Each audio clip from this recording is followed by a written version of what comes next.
నేను మీతో శ్రీకృష్ణ భగవానుడు అర్జునుడిని ఉద్దేశించి మాట్లాడుతూ దేహినోస్మిన్ యథా దేహే కౌమారం యవ్వనం జరా తథా దేహాంతర ప్రాప్తి ధీరస్తత్రను ముహ్యతి అన్న శ్లోకం గురించి ఆయన ప్రతిపాదించినటువంటి తత్వాన్ని మాట్లాడి ఉన్నాను. ఆయన అంటారు, వాసాంసి జీర్ణాని యథా విహాయ నవాని గృహ్ణాతి నరోపరాణి తథా శరీరాణి విహాయ జీర్ణ అన్యాని సంయాతి నవాని దేహి అంటారు. చాలా అద్భుతమైనటువంటి శ్లోకం. అదేమి భగవద్గీత అంతా అంతే, అలాగే ఉంటాయి. ఇది మనస్సులో బాగా ఊంచుకున్న వాడికి నిజంగానే జీవితంలో ఒక గొప్ప ఊరట, ఒక ధైర్యం, తన జీవితాన్ని ఎలా గడపాలి అన్న దాని గురించి ఒక సందేశం, ఒక ప్రారంభమునకు ఒక అంతమునకు మధ్యలో దాన్ని వినియోగించుకోవలసినటువంటి విధానం గూర్చినటువంటి పూనిక, స్పష్టత ఏర్పడతాయి. వాసాంసి జీర్ణాని యథా విహాయ నవాని గృహ్ణాతి నరోపరాణి. బహుశः ఇంకింతకన్నా అందమైన, ఇంతకన్నా సౌలభ్యంతో కూడినటువంటి ఉపమానం వెయ్యడం ఎవరికీ సాధ్యం కాదు. ఆయన అన్నారు, లోపల దేహి ఉన్నాడు. దేహి అంటే నేను, జీవుడు, లేదా ఆ జీవుడికి పరమాత్మతో అభేద స్థితి అనుభవించగలిగిన నాడు జీవబ్రహ్మైక్య సిద్ధి. ఉన్నది ఒక్కటే పదార్థం. ఆ ఉన్నటువంటి పదార్థం తొడుక్కుంటోంది. దేన్ని తొడుక్కుంటోంది అంటే దేహి తొడుక్కున్నది దేహము. దేహి ఉంటాడు, దేహము తొడగబడింది కాబట్టి విడవబడుతుంది. వాసాంసి జీర్ణాని యథా విహాయ నవాని గృహ్ణాతి నరోపరాణి. నరుడు తీసుకుంటున్నాడు. అందులో ఉన్నటువంటి మాట గాంభీర్యమును మీరు అర్థం చేసుకోవాలి. అది ఎవరు తీసుకుంటున్నారు?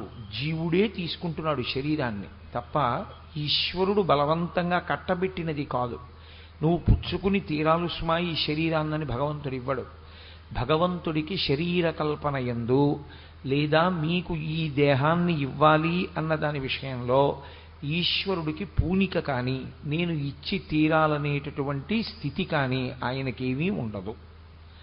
ఆయనకు అలా ఇవ్వవలసిన అవసరం ఉండదు. ఆయన ఇవ్వడు కూడా. ఆయన స్వతంత్రుడు కాడు. ఆ విషయంలో ఆయనకు ఆ అవసరం లేదు. ఎవరు తీసుకుంటారు అంటే మనమే తీసుకుంటాం. అది ఎలా తీసుకుంటాము అన్నదానికి ఒక ఉపమానం చెప్తున్నారు. ఇప్పుడు నేను అన్నది అబద్ధపు నేను వైపుకి నేను ఊంచుకుంటుంటాను. ఇప్పుడు అబద్ధపు నేను అంటే ఇది ఈ శరీరం. నిజానికి ఈ శరీరం కూడా నేను కట్టుకున్నటువంటి ఒక వస్త్రం ఎటువంటిదో దేహి కట్టుకున్నటువంటి వస్త్రంతో సమానం ఆ శరీరం. కాబట్టి నేను ఈ వస్త్రం కట్టుకున్నాను. ఈ కట్టుకున్న వస్త్రాన్ని, అయ్యో నేను ఇది కట్టుకుని వచ్చాను, దీంతో ప్రవచనం చేశాను, భగవద్గీత చెప్పాను, ఈ వస్త్రాన్ని ఇప్పేయడం ఏమిటని చెప్పి ఇంటికి వెళ్ళిన తర్వాత కూడా నేను ఈ వస్త్రాన్ని ఉంచుకోను. అథవా నేను ఒకవేళ ఉంచుకున్నా ఏదో చీకటి పడే పర్యంతం ఉంచుకోవచ్చు. ఫలహారం చేసేటప్పుడు ఈ బట్టలు విప్పేస్తాను. విప్పేసి అవసరమైతే వేరొక పర్యాయం స్నానం చేసి వేరొక పల్చటి వస్త్రాన్ని కట్టుకుని నేను పలహారం చేసి నిద్రకు ఉపక్రమిస్తాను. నేను నిద్రపోయిన వస్త్రాన్ని మళ్ళీ రేపు పొద్దున్న ఉంచుకోను. మళ్ళీ ఆ వస్త్రాన్ని తీసేసి ఇంకొక వస్త్రాన్ని తొడుక్కుంటాను. ఇన్ని వస్త్రములను నేను విడిచిపెడుతున్నా. మీరు బాగా గుర్తుపట్టాలి, వస్త్రము నన్ను అంటుకోవట్లేదు, వస్త్రము నన్ను వదలటం లేదు. ఈ రెండిటి యందు వస్త్రమునకు స్వేచ్ఛ ఏం లేదు. మా ఇంట్లో నేను కట్టుకోవలసినటువంటి పంచెల దొంతర ఒకటి ఉండొచ్చు నా గూట్లో, కానీ ఏ ఒక్క పంచా కూడా కోటేశ్వరారు ఇవాళ భగవద్గీతకి మేము వస్తాం, మీతో మేము మీకు కట్టబడతాం అని ఏ పంచా తనంత తాను లేచి నాకు కట్టబడదు. ఏ పంచని కట్టుకోవాలి అన్న విషయంలో నాది స్వాతంత్ర్యం. నేను ఏ పంచె తీసుకుంటే ఆ పంచె కట్టుకుంటాను. నేను ఎప్పుడు విడిచిపెట్టేయాలనుకుంటే ఆ పంచినప్పుడు విడిచిపెట్టేస్తాను. ఒక్కొక్కసారి కట్టుకున్న తర్వాత చూస్తే అది ఏ కారణం చేతనైనా కావచ్చు, ఉతుకుతున్నప్పుడు కావచ్చు, ఆరేసినప్పుడు కావచ్చు, ఏదో పక్షి పాడు చేయడం వల్ల కావచ్చు, దాని మీద మరక కనిపిస్తుంది. అయ్యో ఇది ఇస్త్రీ చేసేసి సిద్ధం చేసుకున్నాం, ఇంకా నయం ఏ ఊరో పట్టుకెళ్ళాం కాదు. అని కట్టుకున్న వస్త్రాన్ని అదేంటి నాన్నగారండి మీరు చూసుకోలేదా అంత మరకుంది అంటే గభాలను ఆ వస్త్రాన్ని విడిచిపెట్టి ఇంకో వస్త్రం కట్టుకుంటాం. ఇప్పుడు ఆ వస్త్రాన్ని కట్టుకున్నా విడిచిపెట్టినా నేను కట్టుకుంటున్నాను, నేను విడిచిపెడుతున్నాను. వస్త్రానికి స్వాతంత్రం లేదు. నేను కట్టుకుని నేను విడిచిపెడుతున్నాను. నేను కట్టుకుని నేను విడిచిపెట్టడానికి కారణం ఒక్కటే, వాసాంసి జీర్ణాన్ని యథావిహాయ. అది జీర్ణమైతే విడిచిపెడతాను. ఇక్కడ విడిచిపెట్టడం అన్న శబ్దం ఎక్కడ వరకు తీసుకెళ్తున్నారంటే కృష్ణ పరమాత్మ అసలు నేను వాడడం ఆపేయడం వరకు. ఇక నేను దాన్ని వాడడం వదిలిపెట్టేస్తున్నాను, పూర్తిగా ఆపేస్తున్నాను. అంటే ఇక ఈ పంచెని నేను విడిచిపెట్టినా ఇది మళ్ళీ కట్టుకునే అవకాశం ఉంటుంది. ఎందుకంటే దీన్ని శాఖలకి ఎడుతుంది, ఉతుకుతారు, ఇస్త్రీ చేస్తారు, మళ్ళీ వస్తుంది, మళ్ళీ నా గూట్లో పెట్టుకుంటాను. మళ్ళీ ఎప్పుడో నాకు ఏనాడు ఈశ్వరుడు శాసనమై దీన్ని కట్టుకోవాలనిపిస్తే అప్పుడు గూట్లోంచి ఆ పంచె తీస్తాను. కానీ ఈ పంచె నేను ఇక కట్టను అని నేను దీన్ని తీసుకెళ్ళి బయట పారేశాను అనుకోండి. ఇప్పుడు నేను బయట పారేసినటువంటి ఉత్తరక్షణ పర్యంతము ఇక నా శరీరమునకు ఆ వస్త్రము చుట్టబడదు, అది కట్టబడదు. నేను విడిచిపెట్టేశాను. నేను ఎలా ఒక పంచెని జీర్ణమైంది, జీర్ణమైపోవడం అంటే అరిగిపోయింది, తరిగిపోయింది, చిరిగిపోయింది, ఆ కారణం చేత విడిచిపెట్టేశాను. అసలు యథార్థానికి వేదంలో పటల పన్నము అని ఒక పన్నం, అందులో వస్త్రం చిరిగినా, కన్నం పడినా, దాని మీద నిప్పు పడినా, కాలినా, అంచు లేకపోయినా అటువంటి వస్త్రాన్ని కట్టుకోవడాన్ని శాస్త్రం అంగీకరించదు. అటువంటి వస్త్రం కట్టుకోకూడదు. కాబట్టి అటువంటి వస్త్రం కట్టుకుని ఈశ్వరుడి ముందుకెళ్ళి నిలబడిన వాడికి ఏ పాపం వేస్తారు ఖాతాలో అంటే దిగంబరంగా వచ్చి నిలబడిన వాడి స్థితిని వేస్తాము అని చెప్పింది వేదం. కాబట్టి అలా జీర్ణమైన వస్త్రం ఇంకా కట్టుకోకూడదు. కనుక పారేయడం అంటే అదేదో ఇంకెందుకు లేదు చాలా పంచెలు ఉన్నాయి కదా అని పారేయడం కాదు. ఇంకా ఆ పంచ కట్టుకుని నేను వైదిక కర్మ చేయడానికి ఆ పంచ పనికిరాదు. పంచంతా బాగుంది, కానీ ఎక్కడో అగరత్తు యొక్క నుసి పడింది. పడ్డంలో దానికి కొన్ని కన్నాలు పడిపోయాయి. దానికి కొన్ని కన్నాలు పడినా కూడా నేను ఆ వస్త్రాన్ని విడిచిపెట్టవలసి ఉంటుంది. ఇంకెవరైనా నా దగ్గర పుచ్చుకుని పోని కొంతవరకు ఏదో గురువుగారు కట్టుకున్నారని నా శిష్య సమానుడైన వాడు కొంత కట్టుకుంటే కట్టుకోవచ్చేమో, ఆయనకి అది నూతన వస్త్రం కావచ్చు. కానీ నా వరకు నాకు మాత్రం అది ఇక వైదిక కర్మక పనికిరాదు. కాబట్టి విడిచిపెట్టేస్తాను. నేను ఎప్పుడది ఇంకా నాకు పనికిరాదని నిర్ణయం చేసుకున్నానో అప్పుడు నేను ఆ వస్త్రాన్ని విడిచిపెట్టేసినట్లుగా వాసాంసి జీర్ణాని యథా విహాయ నవాని గృహ్ణాతి నరూపరాణి. ఆ వస్త్రాన్ని విడిచిపెట్టేశాను అన్నప్పుడే వెంటనే ఇంకొక మాట ఉంటుంది. ఇంకొక వస్త్రం లేకుండా ఆ వస్త్రాన్ని విడిచిపెట్టేయడం ఉండదు లోకంలో. ఎందుకంటే అసలు వస్త్రం ఒంటి మీద ఆచ్ఛాదన లేకుండా ఒక్క క్షణం కూడా ఎవ్వరూ ఉండకూడదు. అది వేదం అంగీకరించదు. స్నానం చేసేటప్పుడు కూడా ఒంటి మీద స్నానశాటి ఉండవలసిందే. స్నానశాటి కట్టుకుని స్నానం చేయాలి. కానీ అసలు ఒంటి మీద నూలుపోగు లేకుండా ఉండడం అనేటటువంటి దాన్ని ఒకే ఒక్క సమయమునందు అంగీకరిస్తారు. ఏ శరీరంతో వచ్చాడో ఆ శరీరము మళ్ళీ ఈ లోకం నుంచి మహాభినిష్క్రమణమును పొందుతున్నప్పుడు దాని మీద ఇంక ఏ విధమైన ఆచ్ఛాదనలు ఉంచరు. యజ్ఞోపవీతంతో సహా అన్నీ తీసేయవలసిందే. అన్నీ తీసేసి శరీరాన్ని ఒక్కదాన్నే కట్టెల మీద పడుకోబెడతారు తప్ప ఏ కారణము చేత అసలు శరీరము మీద నూలుపోగు లేకుండా ఒక్కడూ దిగంబరుడై కనపడకూడదు. అందుకే పెళ్లిలో స్నాతకం చేసేటప్పుడు గురువుగారు చెప్తారు, ఎన్నడూ ఒంటి మీద బట్ట లేకుండా నేను కనపడను అని వాగ్దానం తీసుకుంటారు. మృత్యువుతో సమానం, అమంగళం కాబట్టి. కాబట్టి నేను వస్త్రాన్ని వదిలిపెట్టాను అంటే గుర్తు ఏమిటంటే ఇంకొక వస్త్రం ఉన్నది అని గుర్తు కట్టుకోవడానికి. ఇది విడిచిపెట్టిన ఉత్తర క్షణంలో నేను ఆ వస్త్రాన్ని కట్టేసుకుంటాను. ఈ వస్త్రాన్ని విడిచిపెట్టడానికి ఆ వస్త్రాన్ని కట్టుకోవడానికి మధ్యలో ఉండేటటువంటి వ్యవధి బహు తక్కువ ఉంటుంది, చాలా తక్కువ ఉంటుంది తప్ప అసలు నేను వస్త్రం లేకుండా ఉండడం అన్నది ఇక ఈ శరీరాన్ని వదిలిపెట్టేస్తున్నప్పుడే ఉంటుంది. పూర్తిగా శరీరం ఈ ప్రపంచంలోంచి వెళ్ళిపోతున్నప్పుడు కొద్దిసేపు ఉంటుంది అలా. కాబట్టి నేను ఒక వస్త్రాన్ని జీర్ణమైపోయిందని వదిలిపెట్టి ఇంకొక వస్త్రాన్ని తీసుకోవడంలో వస్త్రము యొక్క ప్రమేయము ఎంత మాత్రమూ లేదు. నాదే ప్రమేయము. నాదే ప్రమేయమైనట్లు ఈ పంచ కట్టుకున్నా నేనున్నాను, ఈ పంచె విప్పేసి రేపు సాయంకాలం నేను ఇంకో పంచె కట్టుకుని వస్తాను, అప్పుడు నేను ఉంటాను. నిన్నని ఇంకొక పంచె కట్టుకున్నాను, అప్పుడు నేను ఉన్నాను. పంచె లేదు కానీ నేను మాత్రం ఉన్నాను. పంచె మారిపోయింది కానీ నేను మాత్రం అలాగే ఉన్నట్టు శరీరం కూడా. దేహి ఏం చేస్తుంటాడంటే లోపల ఉన్న జీవుడు ఈ శరీరాన్ని వదిలిపెట్టేస్తాడు. వదిలిపెట్టేసి మళ్ళీ ఒక కొత్త శరీరాన్ని తాను పుచ్చుకుంటూ ఉంటాడు. ఇందులో మీరు కొంచెం జాగ్రత్తగా గమనించవలసినటువంటి విషయం ఒకటి ఉంది. ఇందులో ఎవరు ఇచ్చాడో వాడు తీసుకుంటాడు, తీసుకుని కొత్త శరీరం ఇస్తాడు అని ఎక్కడైనా ఉందా ఈ శ్లోకంలో?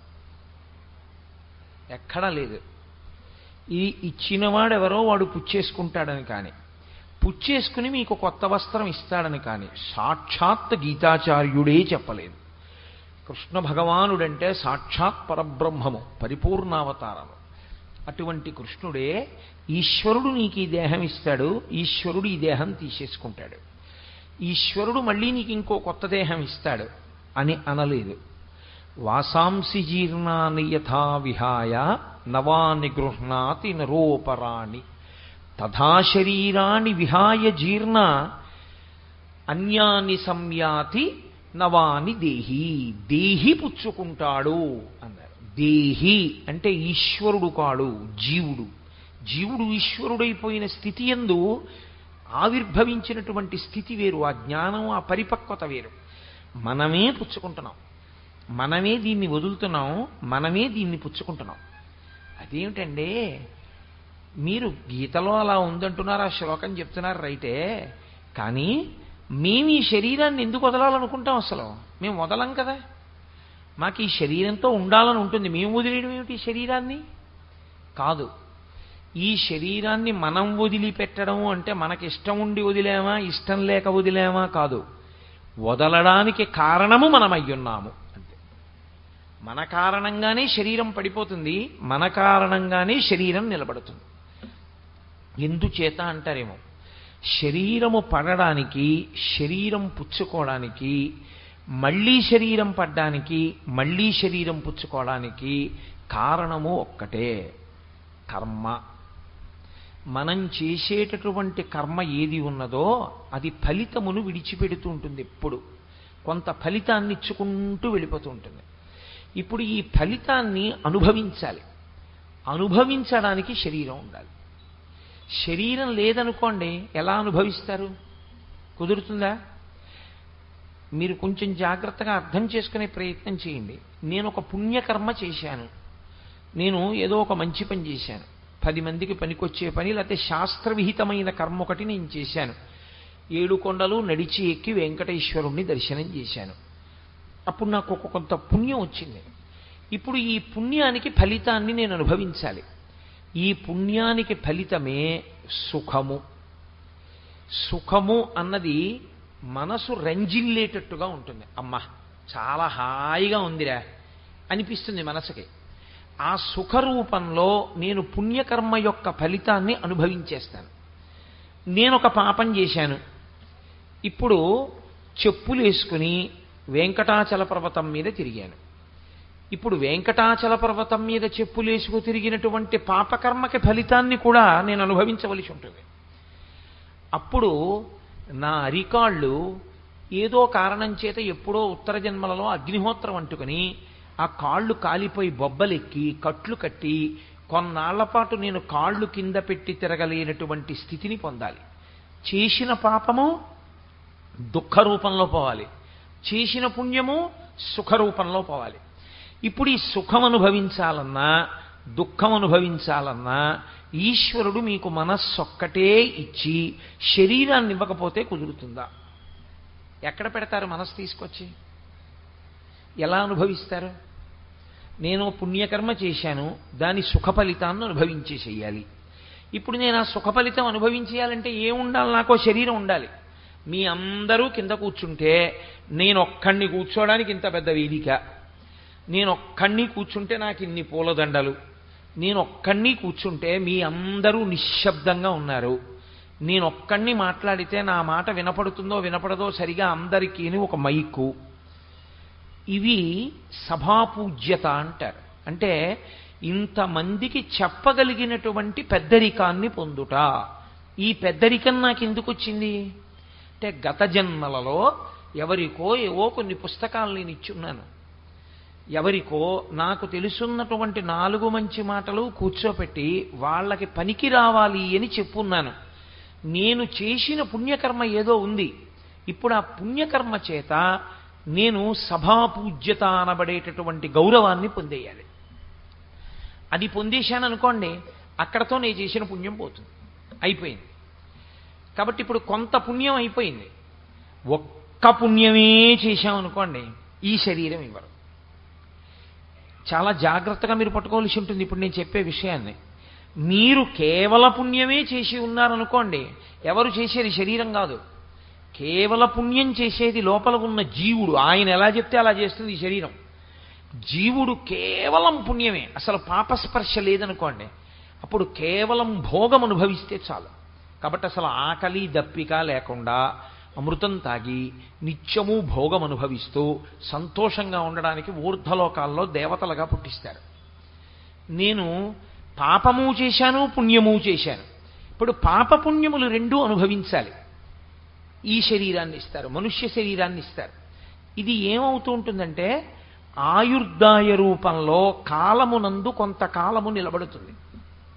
ఎంతకాలము నిలబడాలి అన్నది ఈశ్వరుడు ఊపిర్ల రూపంలో నిర్ణయం చేస్తాడు. ఆ ఊపిరుల రూపంలో ఆయుర్దాయాన్ని లెక్క పెడతాడు. ఇన్ని ఊపిర్లు తీయడానికి నీకు నేను అధికారం ఇస్తున్నాను అని చెప్పి జీవుణ్ణి శరీరం ఇచ్చి పంపిస్తాడు. నీ చేసుకున్న కర్మ ఫలితంగానే. పుణ్యము ఉంది, పాపము ఉంది, రెండూ అనుభవించాలి. ఇప్పుడు ఈ శరీరం ఇచ్చాడు. దీంట్లో ఇదిగో ఈ కాలంలో ఫలానా సమయం నుంచి ఫలానా సమయం వరకు, నిజానికి ఆయన ఏమి date of birth date of death ఆయన ఏం చెప్పడం. నీవు మొదటి ఊపిరి నుండి నీ చిట్ట చివరి ఊపిరి ఇన్నో ఊపిరి వరకు నువ్వుండు. దానికే చిత్రగుప్తుడు అని పేరు.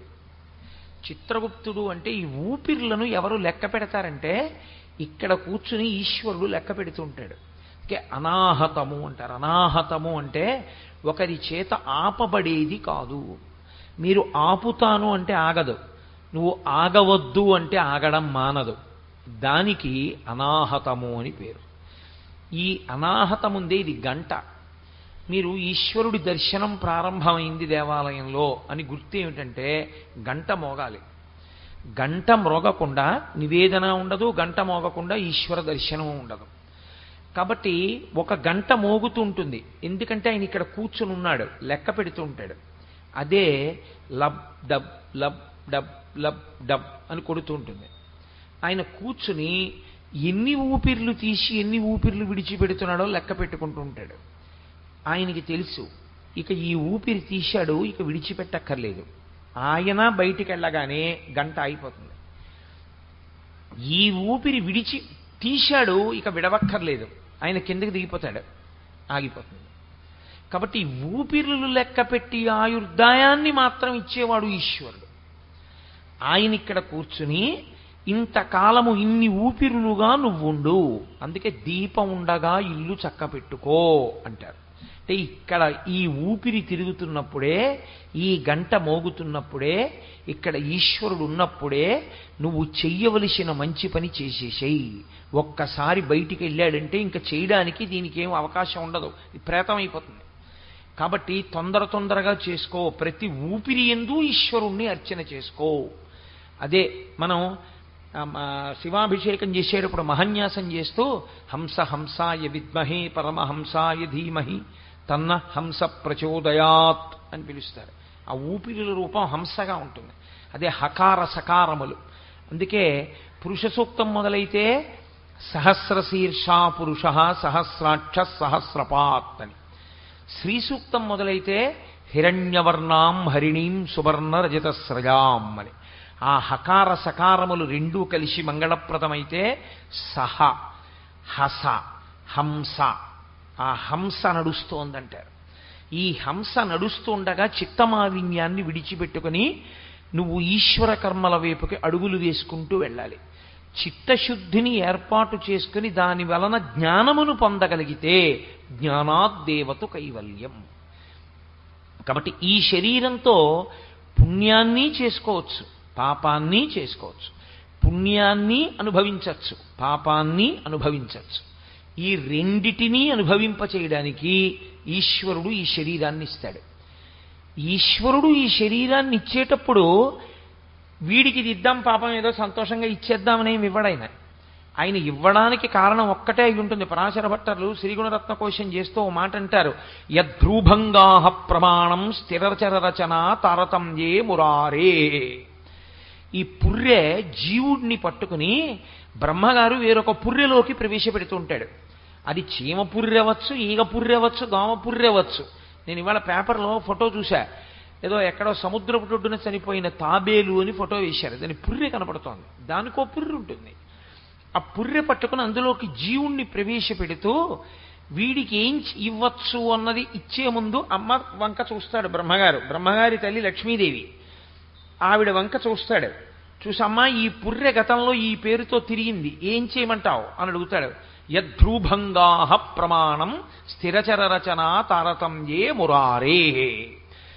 లక్ష్మీదేవి ఓ ఈ పుర్రె, అబ్బా ఏమి శ్రమించాడురా శాస్త్రం ప్రకారం, శాస్త్రం కోసం వాడుకున్నాడు శరీరాన్ని అని ఇలా అందనుకోండి, ఉత్తమ శరీరాన్ని ఇస్తారు. అమ్మవారు ఛీ దుర్మార్గుడు అని ఇలా కనుబొమ్మ దింపిందనుకోండి, వెన్నుపాము అడ్డంగా ఉండేటటువంటి ప్రాణి, లేకపోతే అసలు వెన్నుపాము లేకుండా మిలికిలి తిరిగే ప్రాణిగా ఇస్తారు. భయహేతు ఏ పాము లాంటిదన్నో చూస్తే అటువంటి జన్మనిస్తారు. కాబట్టి నీవు చేసిన కర్మ ఏది ఉన్నదో ఆ కర్మయే నీవు శరీరము పొందడానికి హేతువయ్యున్నది. ఇప్పుడు శరీరాన్ని ఈశ్వరుడిస్తున్నాడని ఈశ్వరుడి మీద నెపం పెట్టి కూర్చుంటే నువ్వు శరీరములను పొందుతూనే ఉంటావు. అలాగా పొందుతూనే ఉంటే వచ్చే నష్టం ఏమిటో తెలుసా అండి? అందుకే మన వాళ్ళు దేవాలయాలన్నీ తీసుకెళ్లి కొండ మీద పెడతారు. కొండ మీద దేవాలయం పెడితే చాలా గొప్పది. సాధారణంగా దేవాలయం కొండ మీద ఉన్నది అంటే ఒక్కటే గుర్తు, అది స్వయంభూ అని గుర్తు. స్వయంభూ దేవాలయం అయితేనే కొండ మీద ఉంటుంది. స్వయంభూ కాని దేవాలయంతో సమానమైన స్థాయి ప్రతిష్ఠ చేయబడిన దేవాలయానికి ఒక్కనాటికి రాదు శాస్త్రంలో. ప్రతిష్ఠ దేవాలయమే. అందా మానవ ప్రతిష్ఠితం అయితే చాలా తక్కువ. ఋషి ప్రతిష్టము, రాక్షస ప్రతిష్టము, దేవతా ప్రతిష్టము వాటి స్థాయి ఎక్కువ. స్వయంభూ క్షేత్రానికి ఉండే శక్తి అపారం. వేదంలో వేదము ప్రమాణం. నేను ఇక్కడ కూర్చున్నది వేద ప్రమాణం గురించి మాట్లాడడానికి తప్ప నాకు తోచింది మాట్లాడడం నా చేత కాదు, నేను అలా మాట్లాడలేను. కాబట్టి ఈశ్వరుడు స్వయంభూగా అంతటా ఉన్నవాడు అక్కడ బాగా ఉంటాడు.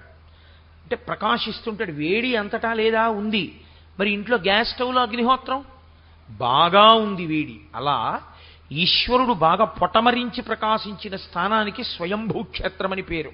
తనంత తాను ఆవిర్భవించాడు. అది కొండ మీద ఎందుకుంటుందో తెలుసా అండి? ఊర్ధ్వముఖ చలనం చేయవయా, కొండ మీదకి ఎక్కువ పైకెక్కుతూ ఉండగా నీకు రహస్యం తెలుస్తుంది. ఈ రాళ్ళు ఎలా పడున్నాయో అలా ప్రారంభమైంది నీ జీవితం. ఏ కర్మ చెయ్యడానికి నీకు అధికారము కాని అవకాశము కాని లేకుండా పడిపోయిన ఉపాధి దగ్గర ప్రారంభమై 1,00,000 సంవత్సరములు బతుకుతుందో రాయి, ఏమిటి ఉపయోగం? అలా పడుంటుంది. తనంత తాను ఏ పుణ్యకర్మ చేయలేదు. మరి ఎప్పుడు దానికి శరీరం మారేది? జడం అంటారంటే అందులో చైతన్యం లేకపోవడం ఉండదు. అంతర్బహిష్య తత్సర్వం వ్యాప్య నారాయణ స్థిత, అంతటా ఉంటాడు నారాయణుడు. కానీ ఆ రాయికి దానికి స్పందించగలిగిన శక్తి ఉండదు. అందుకని జడం అంటారు. జడధియా అంటారు శంకరాచార్యులు వారి శివానందలహరిలో.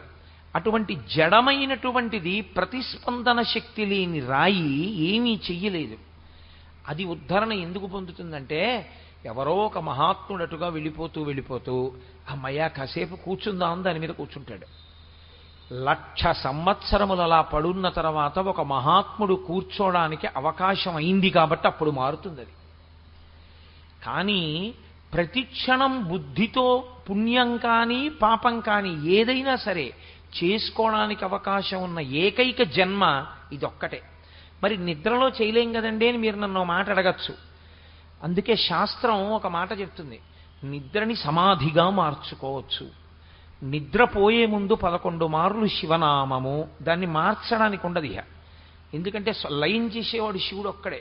స్వల్పకాలిక లయం అంటే నిద్ర. వేరొక నామం చెప్పడానికి వీల్లేదు. నిద్రపోయే ముందు శివనామమును 11 మాటలు, నిద్ర లేచి కన్ను తెరవగానే ఇంకొక నామం చెప్పడాన్ని శాస్త్రం అంగీకరించదు. నాకు కులదైవం ఒకవేళ శివుడు కావచ్చు, నేను శివశివ అంటూ నిద్ర లేవకూడదు. నేను శ్రీహరి శ్రీహరి శ్రీహరి అని 3 మాటలు, మొదటి మాట నోటి వెంట అదే రావాలి. నిద్ర లేచే ముందు శ్రీహరినామంతో లేవాలి, నిద్రపోయే ముందు శివనామంతో నిద్రపోవాలి. ఈ రెండిటికి మధ్యలో జీవితాన్ని గడపాలి. అప్పుడు నీ ఇష్టం. ఇంకా అప్పుడు నువ్వు ఏది కోరుకుంటావో ఎలా జీవిస్తావో అన్నది నీ బుద్ధిని బట్టి ఉంటుంది. కానీ ఈ 2 సమయముల యందు నామాన్ని ఋషులు నిర్ణయం చేశారు. అలా ఎందుకు చేశారు అన్న దాని గురించి ఇప్పుడు నేను మాట్లాడితే మళ్ళీ అది నామవైభవం వైపుకు వెళ్ళిపోతుంది. అందుకని నేను భగవద్గీతకి కట్టుబడే ప్రయత్నం చేస్తాను. కనుక ఇప్పుడు ఈశ్వరుడు మీకు శరీరాన్ని ఇచ్చి విడిచిపెట్టినప్పుడు 3 మార్గములలో ప్రయాణం చేయవచ్చు. ఈ శరీరంలోంచి ఇంకో శరీరాన్ని మీరు పుచ్చుకోవచ్చు. పుచ్చుకునేటప్పుడు దేవతా శరీరాన్ని పుచ్చుకోవచ్చు. ఈశ్వరుడు ఇస్తాడనకండి, మీరు దేవతా శరీరాన్ని పొందొచ్చు. ఎలా అంటే అన్నీ పుణ్యకర్మలే ఆచరిస్తే చేసిన పాపములను మీరు మళ్ళీ ఈ దేహంతో చేసిన పాపాలని ఈ దేహంతో పోగొట్టుకోవడం. అప్పరని 63 మంది నాయనార్లలో పెద్ద ఆయన ఒక ఆయన ఉండేవారు. ఆయన ఎక్కడికి వెళ్ళినా కాయిక కైంకర్యమే. దేవాలయాన్ని వెళ్ళి చీపురుతో తుడిచేసేవారు, నీళ్లు పట్టుకెళ్ళి దేవాలయం కడిగేసేవారు. ఎప్పుడూ ఈ శరీరంతో సేవ. ఈ శరీరంతో చేసినటువంటి పుణ్యం వల్ల శరీరంతో చేసినటువంటి పాపమును నశింపచేసుకుంటాడు. వాక్కుతో చేసినటువంటి పాపాన్ని వాక్కు యందు దోషం రాకుండా జాగ్రత్త పడతాడు. అందుకే మాట గురించి ఉపనిషత్ అంత జాగ్రత్తగా మాట్లాడుతుంది. సత్యం బ్రూయాత్ ప్రియం బ్రూయాత్ న బ్రూయాత్ సత్యమప్రియం ప్రియంచనానృతం బ్రూయాత్ అన్ని మాటలు చెప్తుంది మాటల గురించి. మాటని తపస్సుగా వాడుకున్నాడు. ఇప్పుడు మాటల చేత చేసినటువంటి దోషాన్ని పోగొట్టుకుంటాడు. మనస్సుతో ఎప్పుడూ పవిత్రమైనటువంటి ఆలోచనలనే చేయడం అలవాటు చేసుకున్నాడు. మనసుతో చేసుకున్న పాపాలని పోగొట్టుకున్నాడు. ఇప్పుడు మనసు చేత వాక్కు చేత కాయము చేత పుణ్యకర్మలనే చేసుకుంటూ వెళ్ళాడు. ఈ 3టిని పాపము యందు ఉపయోగించలేదు. తనంత జాగ్రత్తగా జీవించాడు, శరీరం విడిచిపెట్టాడు. ఇప్పుడు ఈశ్వరుడు ఏం చేస్తాడంటే ఉత్తమమైనటువంటి దేవతా శరీరంలోకి పంపిస్తాడు. ఇప్పుడు ఈశ్వరుడు పంపించాడా, మీరు చేసుకున్న కర్మ కారణమైందా? కర్మ కారణమైంది. మీరు పుణ్యమో పాపమో రెండూ చేశారు. మళ్ళీ నిన్న చెప్పాను కదా, శుక్ల చింత అని ఒక చింత, ఆ చింతని పొందుతూ విడిచిపెడితే ఆ రుచి వాసనల యందు మళ్ళీ శాస్త్రాన్ని చదువుకోగలిగినటువంటి ఒక మనుష్య దేహంలోకి వెళతాడు. అన్నీ పాపకర్మలే.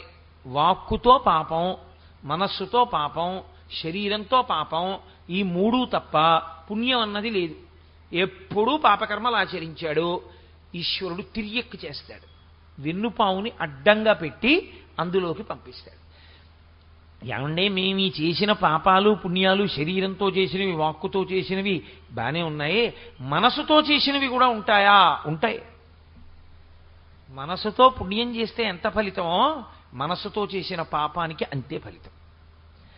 నేను మీ వస్తువు ఎత్తుకుపోతే దొంగతనం ఫలితం ఎలా వేస్తారో, నేను మీ ఇంట్లో ఉన్న వస్తువుని చూసి ఇది నాదైపోతే ఎంత బాగుండో అని ఏడిచ్చినా అంతే ఫలితం వేస్తారు. ఎత్తుకుపోయిన ఫలితమే వేస్తారు. అందుకే మానసిక చౌర్యము, మానసిక వ్యభిచారము ఇవన్నీ వచ్చాయి. కాబట్టి ఆ మనసుని నిగ్రహించాలి. ఆ మనసు నిగ్రహిస్తే కాయము పుణ్యమనందు వెడుతుంది. కాబట్టి ఇప్పుడు ఈ మనసు చేసే పాపాన్ని కూడా ఎవడు గమనించగలడు? లోపల ఆత్మగా ఈశ్వరుడు లేడండి. ఆత్మ ప్రకాశం చేత కదా మనసు వెలుగుతోంది. దానికి తెలియదు, ఆయనకి తెలియదు ఏం చేస్తున్నాడో మనసుతో. మనసుతో చేసినటువంటి పాప పుణ్యములను కూడా లెక్కలోకి తీసుకుంటాడు. కాబట్టి ఒక స్థితిలో ఈ శరీరం పనికి రాకుండా పోవచ్చు, మనసు పనికి రాకుండా పోవడం అన్నది ఉండదు. మీరు మనసుతో శివాభిషేకం చేసేయచ్చు, మనస్సుతో వెంకటేశ్వర స్వామి దర్శనం చేసుకోవచ్చు, మనస్సుతో గుళ్ళోకి వెళ్ళచ్చు, మనస్సుతో వ్రతం చేసుకోవచ్చు. అందుకు కదా శంకర భగవత్పాదులు మానసిక పూజ అన్న అధ్యాయాన్ని తీసుకొచ్చి ఇచ్చారు, రత్నైకల్పిత మానసం అంటూను. కాబట్టి శరీరమును పొందేటటువంటి వాడు దేహియే, దేహి తన కర్మల చేత పొందుతున్నాడు.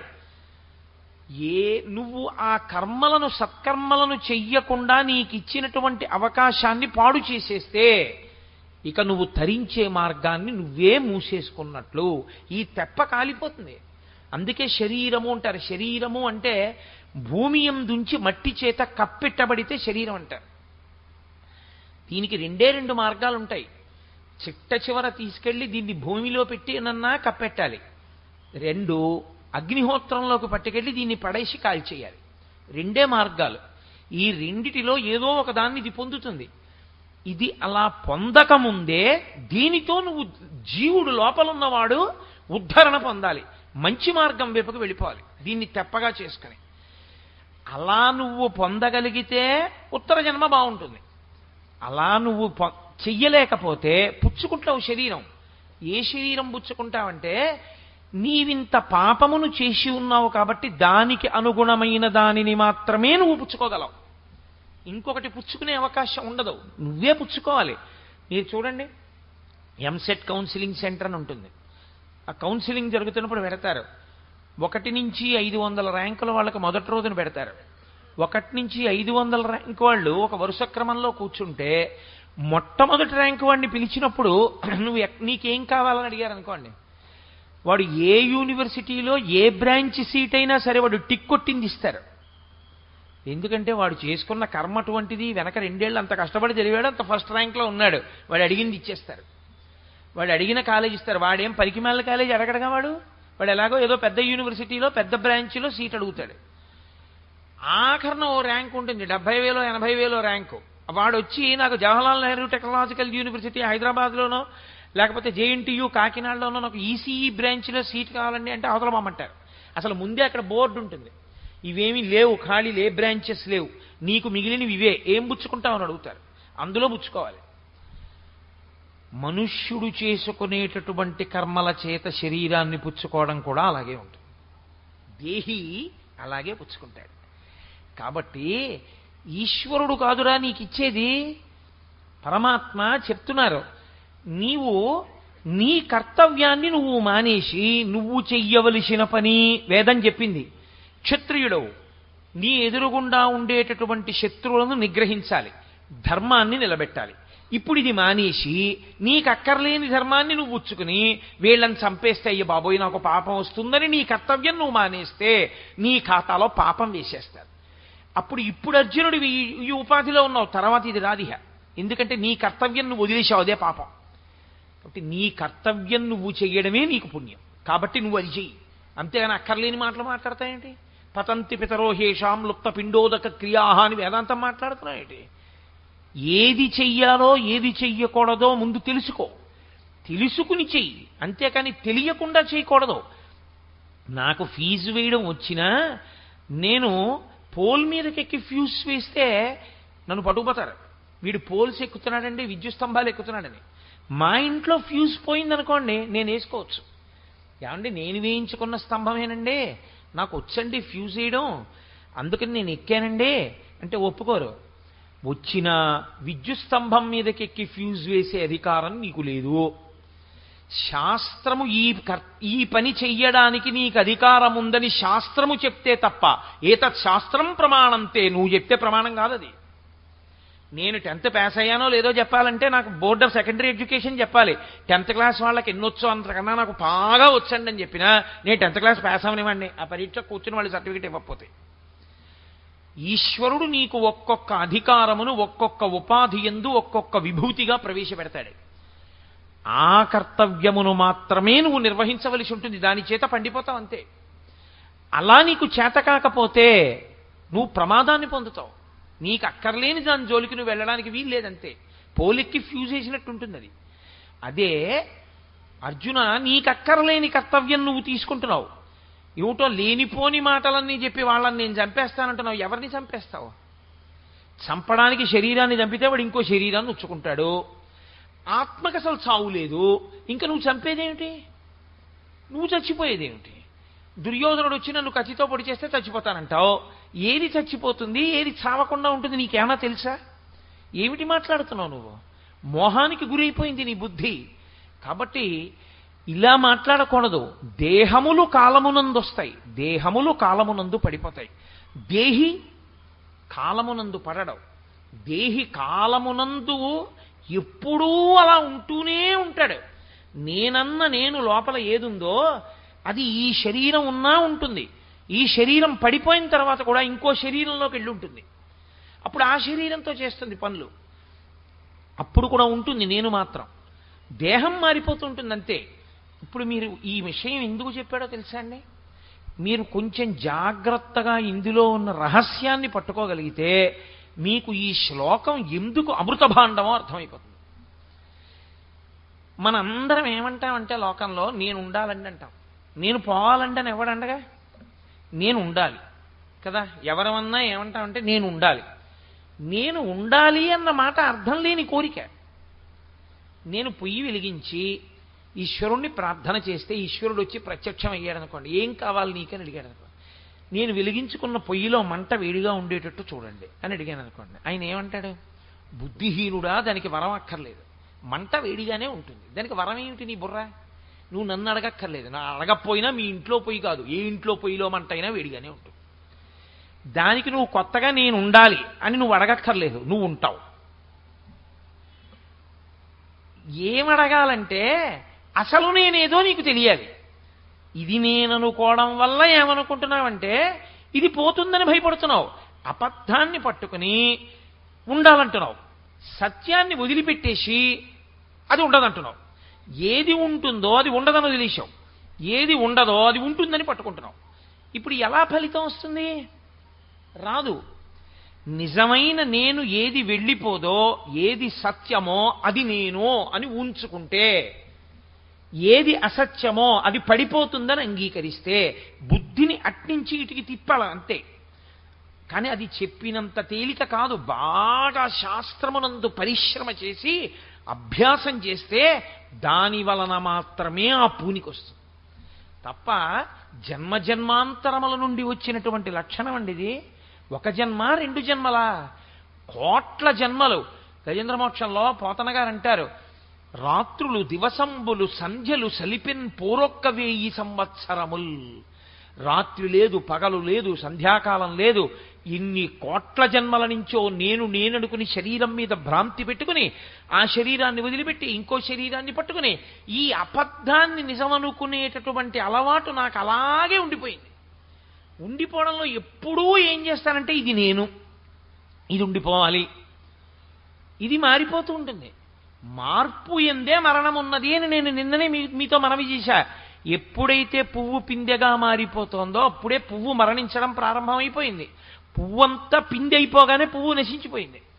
పిందె కాయ అయిపోతూ ఉండడం మొదలుపెట్టినప్పుడే పిందె మరణించి కాయ అవుతోంది. కాయ పండవుతున్నప్పుడు కాయ నశిస్తోంది. గొంగళి పురుగు సీతాకోక చిలుక అవుతున్నప్పుడు గొంగళి పురుగు యొక్క స్వరూపం నశించిపోతోంది. అలా నువ్వు పుట్టినప్పుడే నీ దేహానికి మరణం కూడా ప్రారంభమైపోతోంది, వెళ్ళిపోతోంది కాలంలో. అది దాన్ని పట్టుకుని, అసత్యాన్ని పట్టుకుని నేనుండాలంటే అది ఎక్కడ ఉంటుంది? అది ఉండదు. దాని ఎందే ఎన్ని కోట్ల జన్మలెత్తినా దేహాన్ని పట్టుకుని ఉండాలంటావు. అసలు ఉండే దేహిని ఉండేవాడు వాడు అని గుర్తెరగవు. ఎలా ఉండడం జరుగుతుంది శాశ్వతంగా? ఉండడం అంటూ ఉంటుంది, కానీ సత్య వస్తువు ఎరుకలోకి రావట్లేదు. ఈ ఎరుకలోకి రావడం అన్నది ఎప్పుడు జరుగుతుందంటే అదే జ్ఞానావిర్భావము అంటారు. ఇందులో ఉన్న నేను తెలుసుకుంటున్నదేదుందో అది నిజమైన నేను, అది దీన్ని సాక్షిగా చూస్తోంది. పూర్వం దీని మీద ఇలా రక్తనాళాలు పైకి ఉబికి ఉండేవి కావు, ఇప్పుడు పైకి ఉబుకుతున్నాయి. చెయ్యి ఇలా అంటే పూర్వం ముడత ఉండేది కాదు, ఇప్పుడు ముడత పడుతోంది. పూర్వం ఈ కంటికి కళ్ళజోడు లేదు, ఇప్పుడు ఈ కంటికి కళ్ళజోడు వచ్చింది. పూర్వం మధ్యాహ్నం భోజనం చేసి ఉపన్యాసాలు చెప్పి రాత్రి 11 గంటలకు ఇంటికెళ్ళి పలహారం చేసినా శరీరం తట్టుకునేది. ఇప్పుడు అలా తట్టుకోలేదు, ఇది నీరసపడిపోతోంది. ఒక 5 గంటలో 6 గంటల తర్వాత దీనికి కాసిన పాలో ఏదో పొయ్యకపోతే దీనికి బడలికని తట్టుకోగలిగినటువంటి శక్తి క్షీణించిపోతోంది. ఇవి లోపల ఉన్నది తెలుసుకుంటోంది సాక్షిగా. ఏది తెలుసుకుంటోందో అది ఒకటి కూడా తెలుసుకుంటుంది. ఏది తెలుసుకుంటుందో తెలుసా అండి? దీని మూర్ఛని కూడా తెలుసుకుంటుంది. ఇది పాపం తట్టుకోలేక పడిపోతోందని కూడా తెలుసుకుంటుంది. దీనికి ఆకలేస్తోంది, దీంట్లో పదార్థం పడేస్తే దీని కడుపు నిండిపోయింది, దీనికి దాహం వేస్తోంది, దీంట్లో నీళ్లు పోస్తే దీనికి దాహం తీరింది, దీనికి నిప్పెట్టింది, దీని మీద కొంత ఓషధిని ప్రయోగిస్తే దీని నిప్పి తగ్గింది అని తెలుసుకున్నట్టే లోపల ఉన్న నేను ఏ మార్పు లేకుండా అలాగే ఉండి ఆ నేను ఇది పడిపోతున్నప్పుడు కూడా చూస్తుంది. ఇది పడిపోతోంది, ఇది విడిచిపెట్టేస్తోంది. నేను ఇన్నాళ్ళు దీన్ని తొడుక్కున్నాను, నేను తొడుక్కున్న పంచె వదిలేసినట్టు ఇదిగో ఇప్పుడు నేను దీన్ని కూడా వదిలిపెట్టి దీంట్లోంచి బయటికి వస్తున్నాను.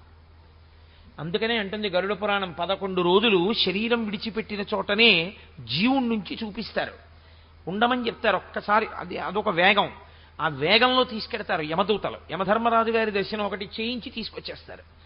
తీసుకొచ్చేటప్పుడు యాతన ఉండదు ఆ తీసుకురావడంలో.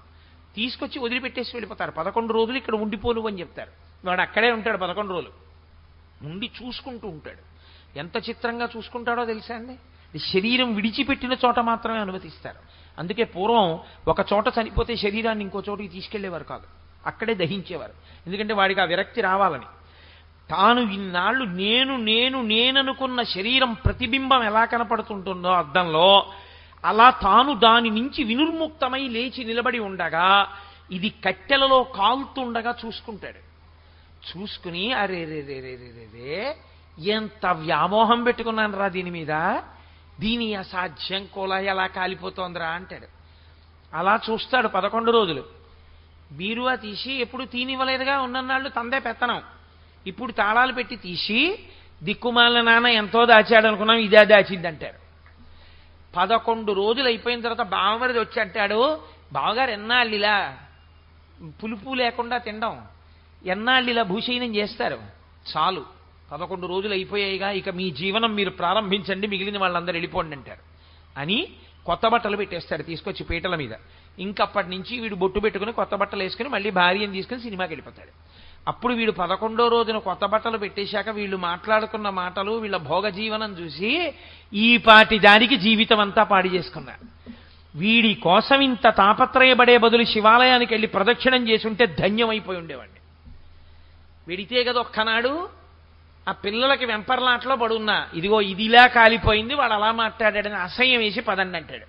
సరే, ఆ తర్వాత యాతనవన్నీ ఉంటాయనుకోండి, అది వేరు విషయం. అప్పుడు దక్షిణ దిక్కు తీసుకెళ్లి 3వ తరం వరకు కూర్చోబెడతారు. చేసేవాడు ఎవడైనా ఉంటే చూడు, నువ్వు చేసిన అలవాట్లే నీ కొడుకు ఏం చేస్తాడో చూడు ఇంకరించి మొదలు పెడతారు చూడమని.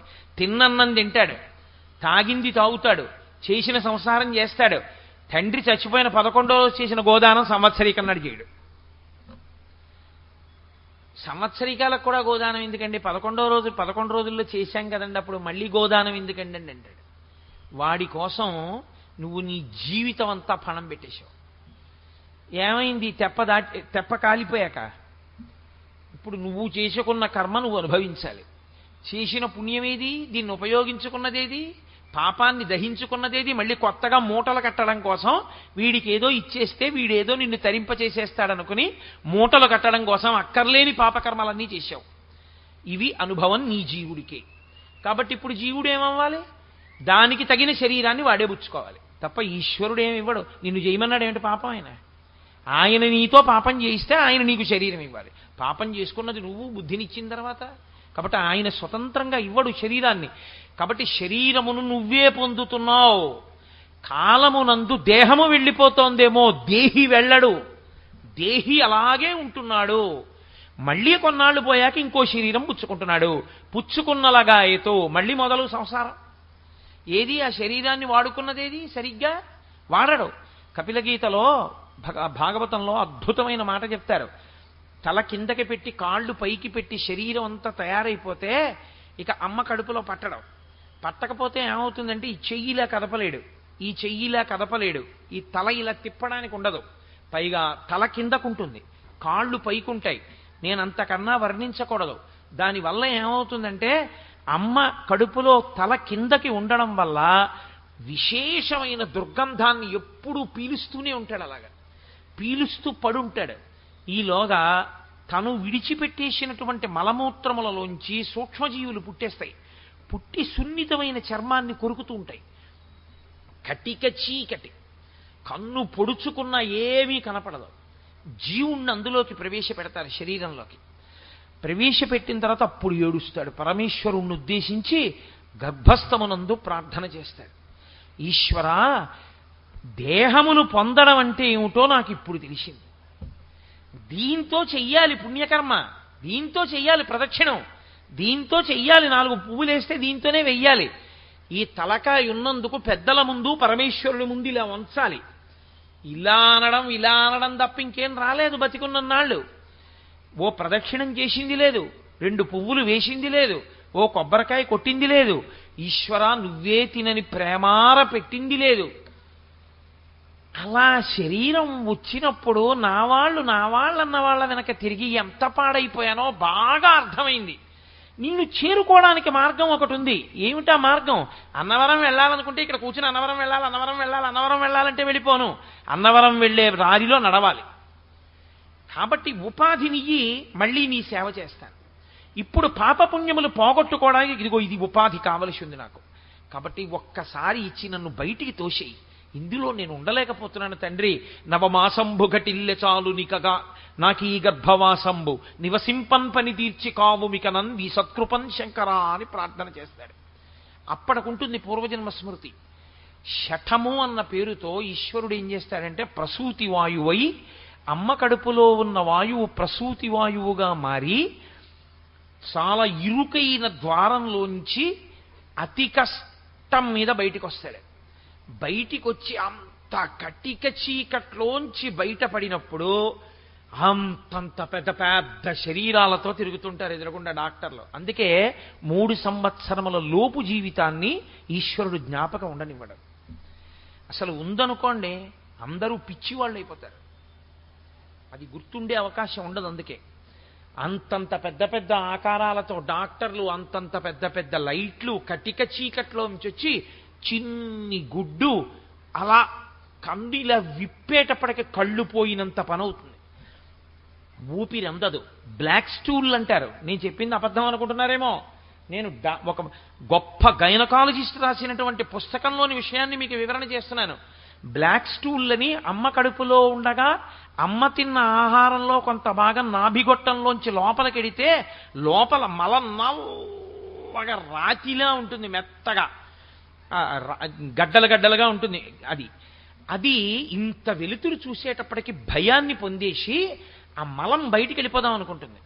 కానీ ఆ పిరికితనానికి ఏమైపోతుందంటే ద్వారం మూసుకుపోయి అది గట్టికి పడిపోయి బయటికి వెళ్ళదు. ఊపిరితిత్తులు ఇలా ఇలా ఆడుతున్నవి ఇలా ఆగిపోతాయి. గుండె కొట్టుకుంటున్నది ఇలా ఆగిపోతుంది. ఆగిపోతే సృష్టిలో పరమేశ్వరుడి యొక్క గొప్ప రహస్యం. ఇప్పటిదాకా ప్రపంచంలో ఏ శాస్త్రవేత్త కృత్రిమంగా తయారు చేయలేకపోయాడు. అది కుక్క కావచ్చు, పిల్లి కావచ్చు, పంది కావచ్చు, మనుష్యుడు కావచ్చు. ఆ తన బిడ్డని చూసుకుని అమ్మ నా బిడ్డడు అని అమ్మ సంతోషించి స్తన్యమును నోట్లో పెట్టగానే మొట్టమొదట ఒక పసుపు రంగు జిగురు పదార్థం ఒకటి అమ్మ స్తన్యంలోంచి విడుదలవుతుంది. అది నాలుకకి తగలగానే అంతే, మళ్ళీ ఊపిరితిత్తులు పనిచేస్తాయి, మూత్రపిండాలు, గుండె అన్నీ పనిచేసి లోపల ఉండిపోయినటువంటి ఆ నల్లటి మలం బయటికి వెళ్ళిపోతుంది. బయటికి వెళ్ళిపోయి బతుకుతాడు. బతికి ఊపిరి పోసుకుంటాడు. ఈశ్వరుడు అలా శరీరాన్ని పుణ్యకర్మ చేసుకోవడానికి ఇచ్చి ఉరే ఉద్ధరణ పొంది నాలో కలిసిపో, ఎన్నాళ్ళు తిరుగుతావు ఇలా. అందుకే మీకు ఏ దేవాలయంలోకైనా సరే గర్భాలయ ప్రవేశ ద్వారమే నిష్క్రమణ ద్వారం తప్ప గర్భాలయంలోకి వెళ్ళి వెనక నుంచి వెళ్ళిపోవడానికి తలుపు ఉండదు. ఎందుకో తెలుసా అండి? మీ ప్రయాణం అంతా దేనికి అంటే ఆ గర్భాలయంలోకి చేరిపోవడానికి అంతే. గర్భాలయం దాటి వెళ్ళడానికి ఇంకేం లేదు మనుష్య జీవితంలో. అందుకే గర్భాలయం వెనకాల తలుపెట్టి అందులోంచి బయటికి వెళ్ళండి అని ఇంకొంచరు.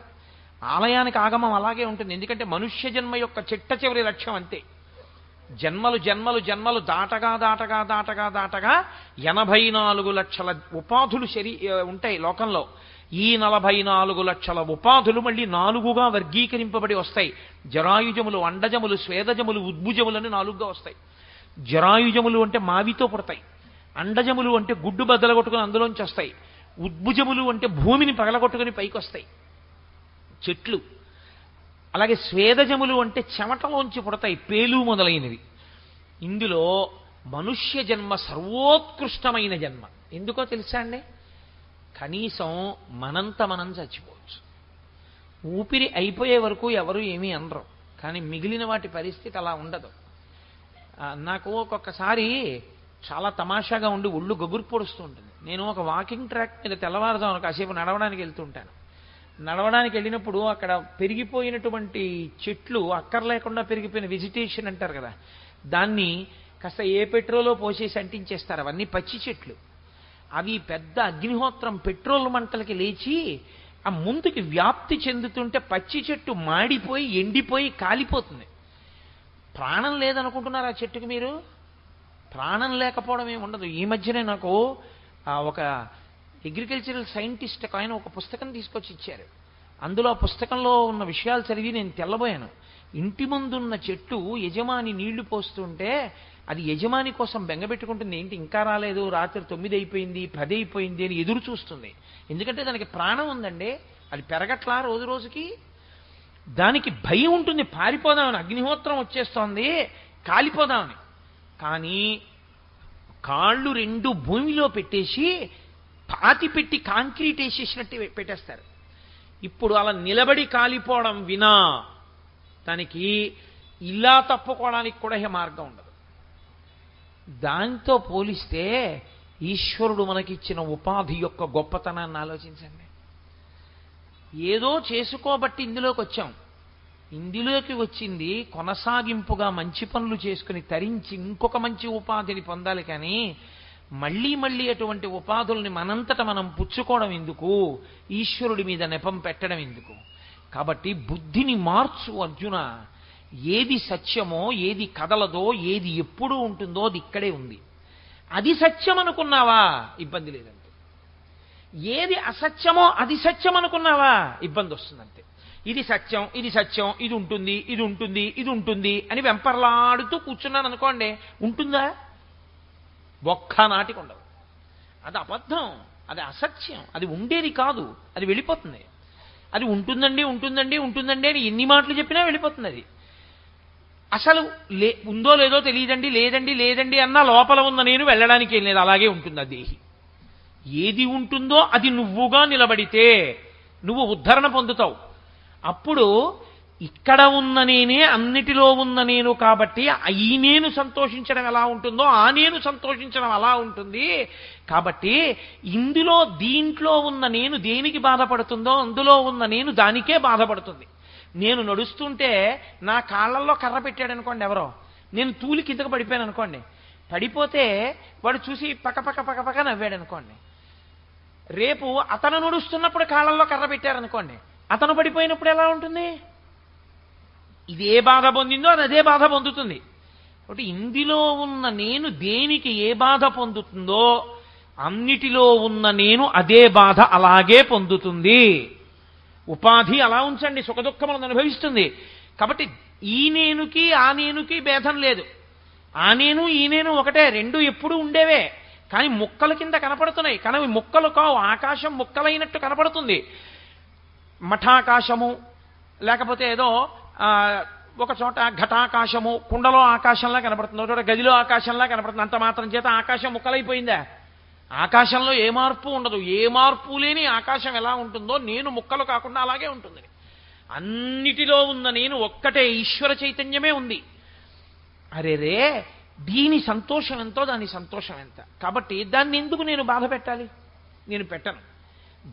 ఆ నేను బాధపడ్డం ఈ నేను బాధపడ్డమే.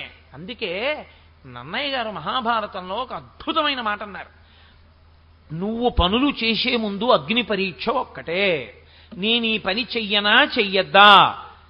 చట్రం ఒకటి ఉంటుంది, ధర్మచట్రం అని, అందులో పెట్టి చూడు. సరిపోతే చేసేయి, సరిపోకపోతే వదిలి. ఈ పని నాకు ఇతరులు చేస్తే నేను బాధపడతానా? బాధపడతాను, చేయకు. ఈ పని ఇతరులు నాకు చేస్తే సంతోషిస్తానా? సంతోషిస్తాను, చేసేయి. అంతే. ఇదొక్క పరీక్ష నువ్వు పెట్టుకోవడం అలవాటైతే నీకు అన్నిటిలో ఉన్న నేనుతో నీలో ఉన్న నేను సమన్వయం అవ్వడం వచ్చేస్తుంది. అలా కాకపోతే ఏమవుతుందంటే నీలో ఉంటే నేను, వాడిలో ఉంటే నువ్వు అవుతుంది. ఈ నేను నువ్వు మధ్యలో అవిద్య, అజ్ఞానము, అగాధం అంతా వచ్చి దిగిపోతుంది. జన్మ పరంపర నశించిపోతుంది. అన్నిటిలో ఉన్న నేనుతో నీలో ఉన్న నేను కలిస్తే తత్తమ్మ అసి, అది నీవై ఉన్నావు. ఒకటే, ఆ ఈశ్వరుడే నువ్వై ఉన్నావు. అది తెలియనంతసేపు అజ్ఞానమే. కాబట్టి ఇది నువ్వు తెలుసుకుంటే దేహమును పొందుతున్నవాడివి నువ్వే, నీ కర్మల చేత ఈశ్వరుడు కాదు. దేహి ఎప్పుడూ ఉన్నాడు. ఇది తెలుసుకోవయా. జాతస్య హి ధ్రువో మృత్యు ధ్రువం జన్మమృతస్య చ. ఎప్పుడూ కూడా పుట్టినవాడు వెళ్ళిపోతాడు. శరీరము పుట్టినది అంటేనే వెళ్ళిపోతుంది అని గుర్తు. జాతస్య హి ధ్రువో మృత్యువు ధ్రువం జన్మమృతస్య చ. ఇది ఏ కారణం చేత ఎవ్వరూ మార్చగలిగినటువంటి స్థితి కాదు. దీన్ని మార్చడం అనేటటువంటిది ఎవరి తరమైనటువంటి విషయం కాదు అర్జున. అందుకని నువ్వు ఒక్క విషయాన్ని బాగా జ్ఞాపకం పెట్టుకో. ఈ శరీరమును పొందుతున్నవాడివి నువ్వే తప్ప అన్యులు నీకు శరీరమును ఇస్తున్న వాళ్ళు కారు. కాబట్టి ఇప్పుడు ఎవరైనా ఏది జ్ఞాపకం పెట్టుకోవలసి ఉంటుంది? తాను చెయ్యవలసిన కర్మ గురించి తాను ఆలోచించవలసి ఉంటుంది. కర్మ చెయ్యడము అంటే ఏదో చెయ్యడం కాదు. మీరు ఒకటి బాగా జ్ఞాపకం పెట్టుకోవాల్సి ఉంటుంది. అన్నం తినడము అంటే ఎక్కడ పడితే అక్కడ తినడమా? ఇల్లంతా నాదేనండి. మా ఇంట్లో మరుగుదొడ్డి కూడా నే కట్టుకున్నదే. మా ఇంట్లో స్నానాల గది నే కట్టుకున్నదే. మా ఇంట్లో అటక నేను కట్టుకున్నదే. మా ఇంట్లో వంటగది నే కట్టుకున్నదే. మా ఇంట్లో భోజనాల గది, మా ఇంట్లో పడక గది నే కట్టుకున్నవే. మా ఇంట్లో నేను మలమూత్రములు విసర్జించడానికి ఏర్పాటు చేసుకున్న గట్టు కూడా నేను కట్టుకున్నదే. నేను కట్టుకున్న ఇల్లే కదా అని అన్నం పట్టుకెళ్ళి మరుగుదొడ్లో కూర్చొని తింటావా? తినవుగా. అన్నం ఎక్కడ తినాలో అక్కడ తింటున్నావు. అన్నం అక్కడ తింటున్నానని అక్కడ పడుకుంటున్నావా? పడుకోవడం వేరే చోట పడుకుంటున్నావు. అక్కడ పడుకుంటున్నాను కదా అని పడుకున్న చోట మలమూత్రాలు విసర్జిస్తున్నావా? నాలో మలమూత్రాలే కదండి అని వేరొక చోటికి వెళ్ళి విసర్జిస్తున్నావు. ఏమి నీ ఇల్లు నువ్వు కట్టుకున్నదే అయినా నువ్వు ఎక్కడ ఏది చెయ్యాలో అది చేస్తున్నప్పుడు కర్మ చేసేటప్పుడు కూడా ఎలా చెయ్యాలో అలా చెయ్యవలసి ఉంటుంది తప్ప నీ ఇష్టం వచ్చినట్టు చెయ్యకూడదన్న సిద్ధాంతాన్ని నువ్వెందుకు అంగీకరించలేకపోతున్నావు? అది కేవలము అజ్ఞానజనితము. నేను మరుగుదొడ్లో తింటానండి అన్నాడు అనుకోండి. నా ఇల్లు నా ఇష్టం, నేను కట్టుకున్నాను మరుగుదొడ్డి, నేను మరుగుదొడ్లో కూర్చుని తింటాను. ఏమిటి తింటే వెళ్ళేది నాలోకే, నాలోంచి బయటకు వచ్చేది ఇక్కడే, ఏమిటి తేడా అన్నాడు అనుకోండి. మీరు కాదంటారా, నేను కాదంటానా? కాకపోతే ఆయనతో కలిసి భోజనం మాత్రం ఎప్పుడూ చేయలేరు కదా. మీరు ఆయనతో కలిసి భోజనం చేయగలరా? ఒక్కనాటికి చేయలేరు. సరికదా. ఆయన భోజనం చేస్తుంటే మీరు వెళ్ళి కూర్చుని మాట్లాడడం కుదురుతుందా? కుదరదు. కాబట్టి కర్మ చెయ్యడం అన్న మాటలో మీరు ఒకటి గుర్తుపెట్టుకోవాలి. ఇదే యోగ కర్మసు కౌశలం అంటే. గీత అంత అందంగా వెళ్ళింది, అంత అద్భుతంగా ఆయన పరిష్కార దిశగా అలా తీసుకెళ్ళాడు. మనస్సుని నియంత్రించడం అభ్యాసం వరకు కూడా అలా వెళ్ళింది గీత. కాబట్టి నువ్వు కేవలం ఏదో చేసేస్తాను కాదు అర్జున. కాబట్టి ఏదో చేయమన్నారు కాబట్టి యుద్ధభూమికి వచ్చి అయ్యయ్యో వీళ్ళందరినీ చంపడం ఏంటండి, మా గురువు గారు ఉన్నారు, మా తండ్రి గారు ఉన్నారు, తాతగారు ఉన్నారు, వీళ్ళందరినీ నేను చంపనండి అని వెనక్కి వెళ్ళిపోతే పుణ్యం వస్తుంది అనుకుంటున్నావేమో. క్షత్రియుడన్నవాడు ధర్మరక్షణ కొరకు యుద్ధభూమిలో నిలబడి యుద్ధం చేసి అవసరమైతే యుద్ధభూమిలో శరీర త్యాగం చేసేయాలంతే.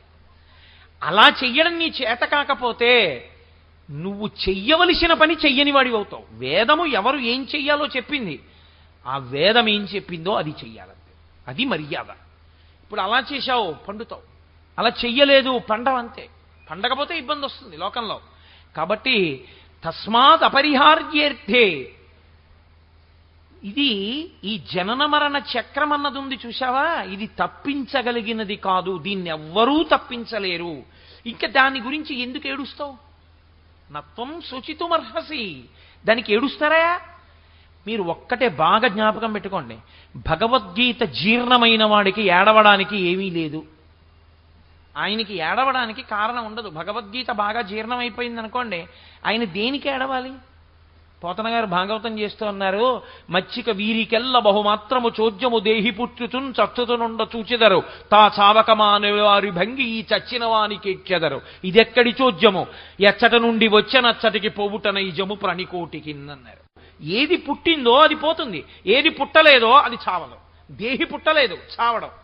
శరీరం పుట్టింది, చచ్చిపోతుంది. జాతస్య హి ధ్రువో మృత్యు ధ్రువం జన్మమృతస్య చ. ఏది చచ్చిపోయిందో అది మళ్ళీ పుడుతుంది. శరీరం చచ్చిపోయింది కాబట్టి మళ్ళీ ఇంకో శరీరంగా పుట్టుకొస్తుంది, ఇంకో చిన్న శరీరంగా పుట్టుకొచ్చి మళ్ళీ పెరుగుతుంది. పెరుగుతోందంటేనే, మార్పు చెందుతోందంటేనే మళ్ళీ మృత్యు వైపు గడిపోతోందని గుర్తు. కాబట్టి ధ్రువం జన్మమృతస్య చ తస్మాద్ అపరిహార్యేర్థే. ఇది ఎవ్వరూ తప్పించగలిగినటువంటిది కాదు. దీన్ని మార్చడం ఎవరి తరం కాదు. ఇంకా దేనికి ఏడుస్తావు? నత్వం శోచితుమర్హసి. దీన్ని నేను మార్చలేను, దానికి తగినట్టు జాగ్రత్త తీసుకోవడం వినా మార్గం లేదు లోకంలో. ప్రవహిస్తున్నటువంటి గొప్ప ప్రవాహం. కాశీలో గంగలా హరిద్వార్లో గంగ ఉండదు. హరిద్వార్లో గంగలో స్నానం చేయాలంటే ఇనప గొలుసులు పట్టుకుని దిగాలి కిందకి. అలా పట్టుకోకుండా గంగే కదండి కాశీలో దిగాను, మీరు అన్నీ అలాగే చెప్తారని దిగితే ఈడ్చి అవతల పారేస్తుంది. ఇక నువ్వు ఉండవు. ఇంట్లో ఏదో కుర్చీలోంచి కిందకి దూకినట్టు పర్వతం మించి దూకుతానంటే కుదరదు. ఏది ఎలా ఉండాలో అలాగే ఉండాలి, దాన్ని మార్చడం కుదరదు. అన్నప్పుడు దాని విషయంలో నువ్వు జాగ్రత్తగా ఉండడం వినా ఇది ఇలా ఉంది ఏమిటండి అని ఏడిస్తే మారదు. ఏడిస్తే మారిపోతాయా? ఏడిస్తే మారేవి కావు ఇవన్నీ. కాబట్టి ఎందుకు ఏడుస్తున్నావు? చచ్చిపోతానని ఏడుస్తావు, పుట్టానని ఏడుస్తావు. చచ్చిపోతానని ఏడిస్తే చావాగదు, పుట్టానని ఏడిస్తే పుట్టకాగదు. దేహి గుర్తెరగకపోతే దేహి అలా ఉండకుండా పోవడం ఉండదు, దేహము ఉండడం అన్నది ఉండదు. మరి ఇంక దేనికి ఏడుస్తున్నావు? నీ ఇంట్లో అగ్నిహోత్రం వేడిగానే ఉంటుంది. అయ్యో మా అబ్బాయి అండి పాపం అమాయకుడు అంటే వాడికి ఏమీ తెలియదు, పిచ్చివాడు, 2 ఏళ్ల పిల్లాడు. నన్ను కాలిస్తే అర్థం ఉంది, నాకు అన్నీ తెలుసు అగ్నిహోత్రం వేడిగా ఉంటుందని. వాడికి ఏం తెలుసండి?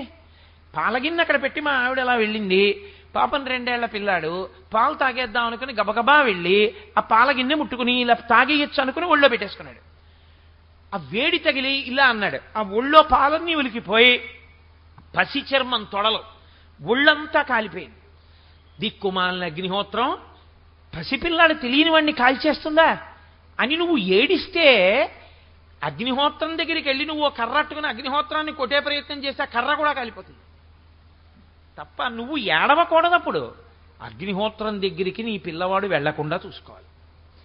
ఇది ఈశ్వరుడు పెట్టిన చక్రం, ఈ జనన మరణ చక్రం. దేని కొరకు అంటే ఆయన నియంతయై శాసకుడై బాధ పెట్టడానికి పెట్టలేదు. మళ్ళీ మళ్ళీ అవకాశం ఇస్తే బాగుపడతాడేమో అని పెట్టాడు. మార్చిలో ఫెయిల్ అయిన వాడికి కనీసం మళ్ళీ వెంటనే ఇమీడియట్ సప్లిమెంటరీ అని పెడితే పాస్ అయి మళ్ళీ అకాడమిక్ ఇయర్ వేస్ట్ అవ్వకుండా ఇంటర్మీడియట్ చదువుకుంటాడని పెట్టినట్టు ఈ శరీరం వదిలిపెడితే ఇంకో శరీరం ఇచ్చాడు, పాపం పుణ్యం దాంతో తీసేసుకోరా అని. అసలు ఎన్ని జన్మలెత్తినా నీకు ఇది తెలియకుండా ఇంక శరీరం పుచ్చుకోవడం శరీరంతో ఉండిపోవడం ఇదే సంతోషమైతే ఎలా కుదురుతుంది అర్జున? కాబట్టి తస్మాద్ అపరిహార్యేర్థే, తప్పించలేని చక్రం అది, జనన మరణ చక్రం. దాని విషయంలో నువ్వు చెయ్యవలసింది ఒక్కటే, నత్వం శోచితుమర్హసి. ఏడవకూడదు. నే చచ్చిపోతానని ఏడవకో. ఇక నేను చావడం అంటూ ఉండేది శరీరానికి కాబట్టి చచ్చిపోయే శరీరంలోకి నేను వెళ్లకుండా ఎలా ఉండాలని ఏడు. అది ఆలోచించవలసిన విషయం. చావకుండా ఉండడానికి నువ్వు చచ్చిపోయేవాడివి కానే కావు, నువ్వు ఆత్మవి, నువ్వు లోపల ఉన్న దేహివి. నువ్వు దేహివన్న సత్యాన్ని నువ్వు తెలుసుకోచాలి. నువ్వు ఆ సత్యాన్ని తెలుసుకున్న ఉత్తర క్షణంలో భయం పోతుంది, అయోమయం పోతుంది. ఇదే నేను మీకు ఒక్క మాట చెప్పి పూర్తి చేస్తాను. రజ్జు సర్ప భ్రాంతి అంటారు, అద్వైతంలో చాలా ఎక్కువగా ఉపయోగిస్తారు దీన్ని. చీకట్లో వెళ్ళిపోతున్నాడు, ఎదురుగుండా ఏదో కదులుతోంది, అడ్డంగా పడుకుని ఆగిపోయాడు. అమ్మ బాబోయ్ ఎంత పెద్ద పామో, నల్లత్రాసు ఇక్కడ తిరుగుతోందన్నారు, ఇదిగో పడుకుంది ఇక్కడ అన్నాడు. కాదేమో త్రాడేమో ఇది అనుకున్నాడు. తల పైకెత్తినట్టు అనిపించింది. అమ్మ బాబోయ్ పామే. ఇంకొక 2 అడుగులు వెనక్కేసి చూస్తున్నాడు అలా ఎటు కదులుతుందని. అది అక్కడే ఇలా తిరుగుతోంది.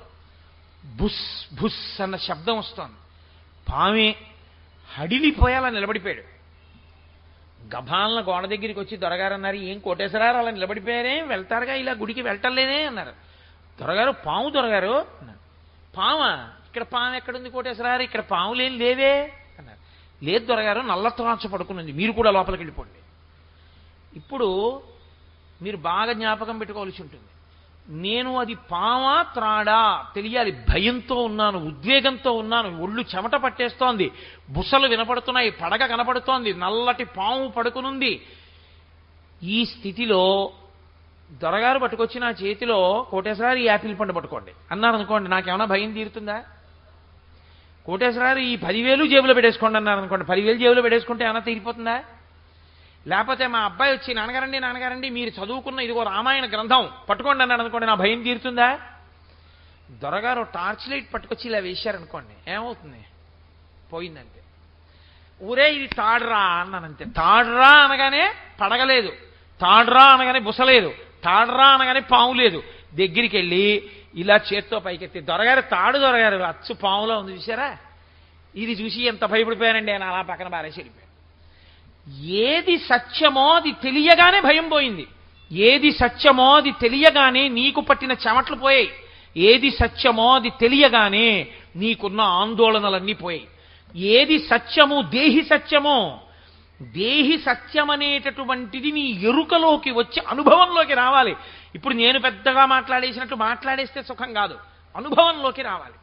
అనుభవంలోకి వచ్చి లోపల ఉన్నది ఎప్పుడూ ఉంటుంది, అది అంతటా ఉన్నది అని నేను తెలుసుకోగలిగాను అనుకోండి, అంతటా అది నామరూపములుగా కనబడ్డ మాయ తప్ప యథార్థముగా అది అదిగానే ఉన్నది అని నేను జ్ఞానమన్న దీపము చేత దర్శనం చేస్తే, ఆనాడు సత్యము ఎరుకలోకి వస్తే అప్పుడు మాత్రం ఇక శరీరంలోకి రాను. నేనుగా మిగిలిపోవడం అంటే ఆత్మయందు కలిసిపోయి పరమేశ్వరుడి యందు లయమై అలా ఉండిపోతాను. కాబట్టి అర్జున, ఇది సత్యం, దీన్ని తెలుసుకో. అంతేకాని జనన మరణ చక్రం గురించి భయపడి శరీరం అంటాయంటే, ఇలా తెచ్చుకుని నువ్వు తెచ్చుకున్నవే ఈ శరీరాలు.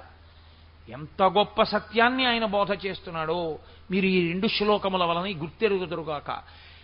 రేపటి రోజున పద్మశ్రీ శోభానాయుడు గారు ఇక్కడ నర్తించడం కోసమని 2 రోజుల పాటు వస్తున్నారు. ఆ తల్లి ఆవిడ గొప్ప విదుషీమణి, నటరాజానుగ్రహాన్ని పరిపూర్ణంగా పొందినటువంటి తల్లి.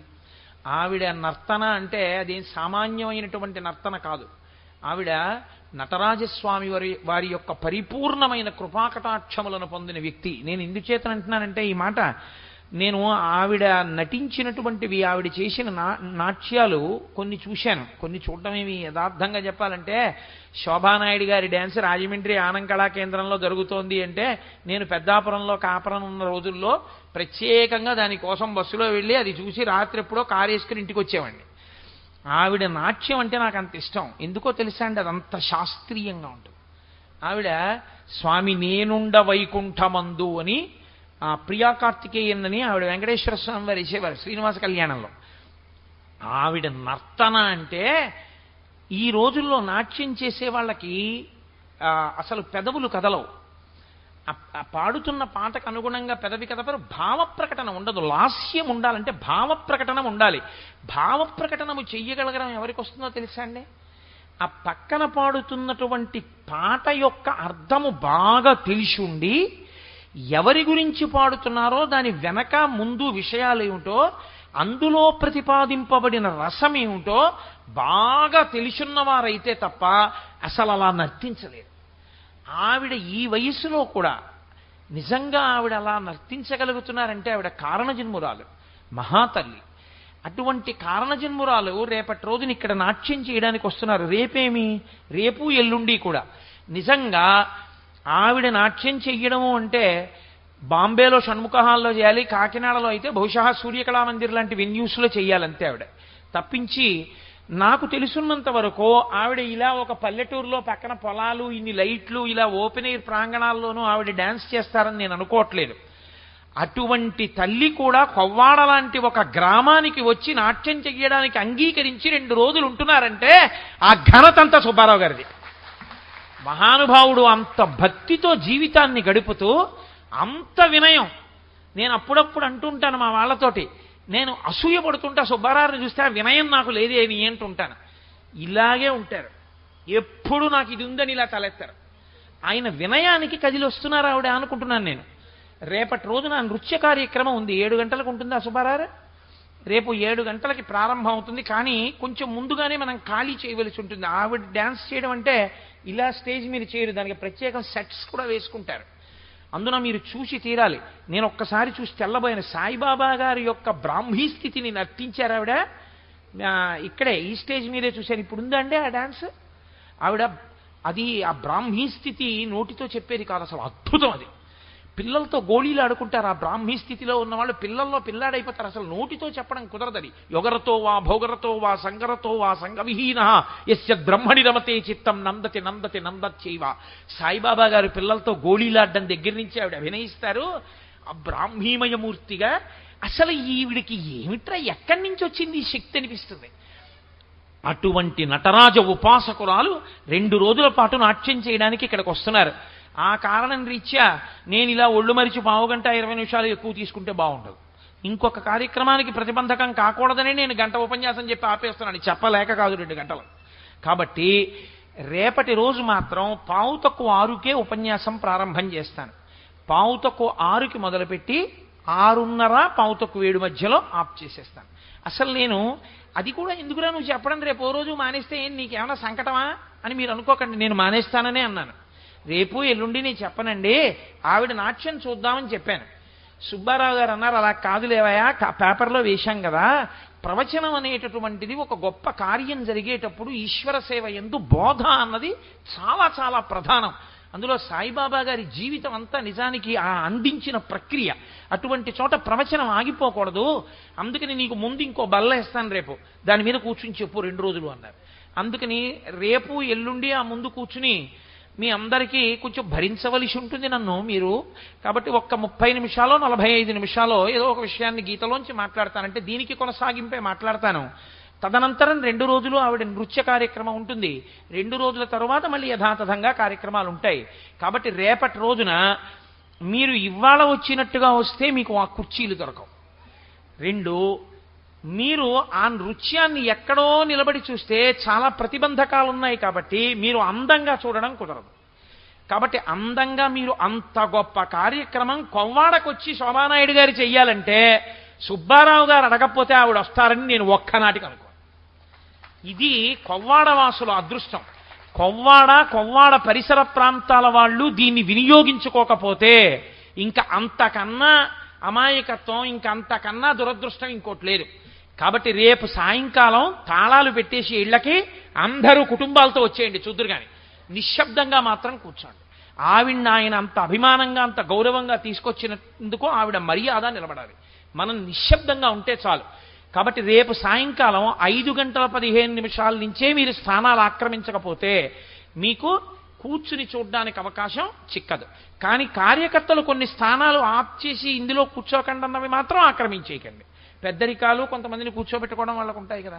నా మాట పట్టుకుని కోటేశ్వరరావు కూర్చోమన్నాడని అన్నింట్లో కూర్చుంటుకోండి. ఏదో 2 వరుసలో 3 వరుసలో వాళ్ళు అడుగుతారో ఉంచండి. ఇప్పుడు దీని తరువాత ప్రవీణ్ కుమార్ అనుకుంటాను, చిరంజీవి ప్రవీణ్ కుమార్ మంచి వృద్ధిలోకి వస్తున్నవాడు. నాకు అన్నిటికన్నా అతనిలో నచ్చిన విషయం ఏమిటంటే ఓ మాట అన్నాడు ఈ మధ్య అయ్యప్ప స్వామి గుళ్ళో పాట పాడి, ఇవాళ నేను ఈ పాట పాడగలుగుతున్నాను అంటే దీనికి అంతటికీ కారణం కర్త కర్మ క్రియ మా గురువు గారు పెద్దాడ సూర్యకుమారి గారే అన్నాడు.